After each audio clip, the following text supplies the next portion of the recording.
300-400的手镯，售价只要9.9元，商家保真且有鉴定证书。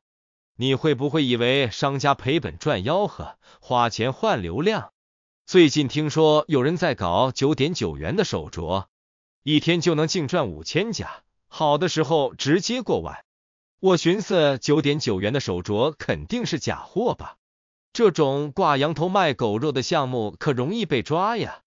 然而经过深入了解，万万没想到这个项目是正规的，还受到了平台支持。今天这个项目揭秘，内容绝对会颠覆你的三观。原来钱还能这么赚。玩法揭秘：一、在抖音快手上开直播，卖珠宝手镯，各种玉制的手镯。二、在直播间展示的时候，都是用几百块、几千块的手镯来演示。三、等直播间人气上来之后，直接打折，通通9.9一个秒杀，限量10个，其实根本没有限量，只要有人想买就能拍到。四、产品都是保真，所以每个人额外收20元的鉴定费，几百块的手镯，客户9.9元就买到了，再加上20元做鉴定，也是占了大便宜，并且还能保真，所以都会乖乖的交鉴定费。五、然后给客户直接邮寄一个碎了的镯子。六、等客户收到货以后，发现碎了，肯定要求退货，于是商家就乖乖的退货退款。到这里你是不是有点懵？客户都退货退款了，商家赚什么钱？白打工吗？